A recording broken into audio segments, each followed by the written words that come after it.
κάντε like και εγγραφή στο κανάλι μας.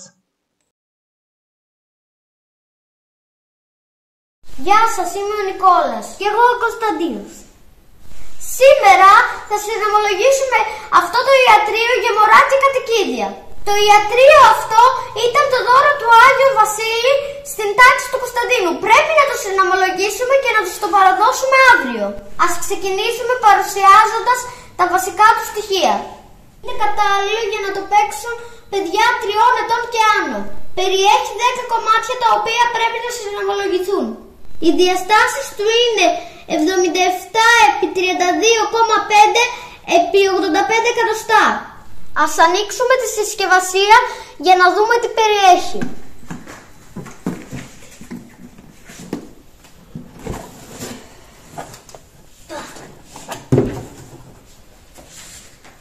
Βγάλαμε τα υλικά από τη συσκευασία τους. Αυτά είναι όλα όσα περιέχει.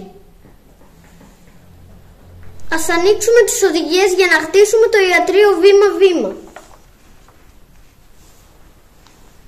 Αρχικά πρέπει να συνομολογήσουμε τα υλικά αυτής της εικόνας. Εμείς τα εντοπίσαμε και είναι αυτά. Ξεχωρίσαμε τις βίδες που θα χρησιμοποιήσουμε. Είναι οι 15 πιο μικρές.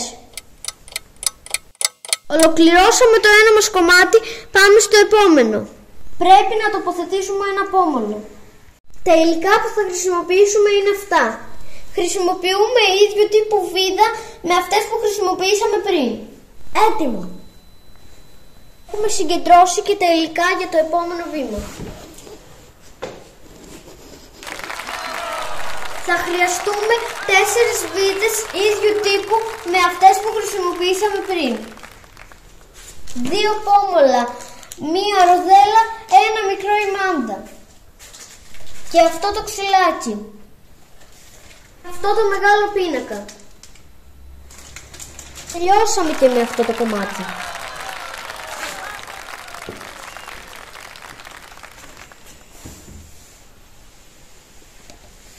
Αυτό είναι το επόμενο βήμα και τα υλικά που θα χρησιμοποιήσουμε είναι αυτά. Σε αυτό το βήμα αλλάζουμε τύπο βιδών. Έτοιμο και αυτό το κομμάτι. Το επόμενό μας βήμα είναι αυτό. Τα υλικά που θα χρειαστούμε είναι αυτά.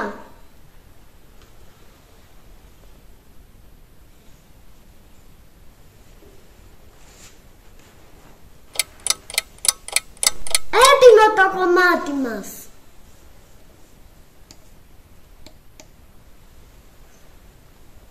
Αυτό είναι το επόμενο μας βήμα. Τα υλικά που θα χρησιμοποιήσουμε είναι αυτά. Και 12 βίδες ίδιες με των προηγούμενων βημάτων. Ολοκληρώσαμε και αυτό το βήμα. Σιγά σιγά φτάνουμε στο τέλος. Keep going.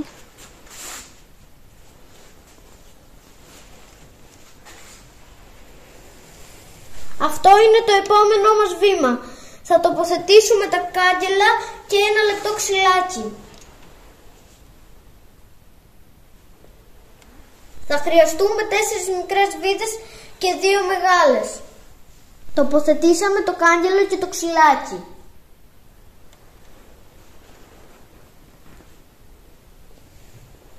Το επόμενό μας βήμα θα χρησιμοποιήσουμε αυτά τα 2 υλικά και 2 βίδες.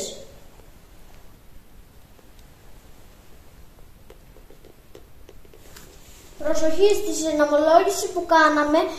Πρέπει αυτό το ράφι να έχει την τρύπα κατά πάνω. Έτοιμοι. Ας προχωρήσουμε στο επόμενο βήμα.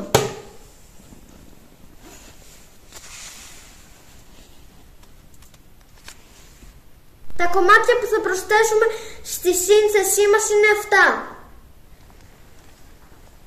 Θα χρησιμοποιήσουμε 14 βίδες σαν αυτές που χρησιμοποιήσαμε πριν. Το ετοιμάσαμε κι αυτό.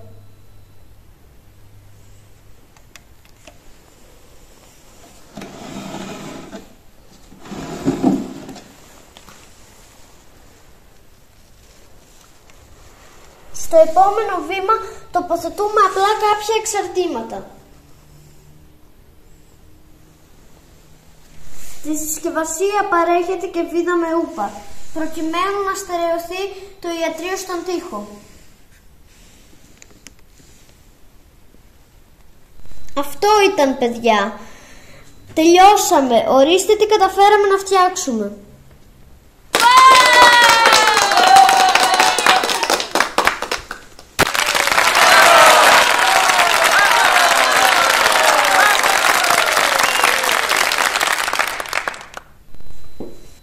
Ελπίζω να σας άρεσε και αυτό το βίντεο.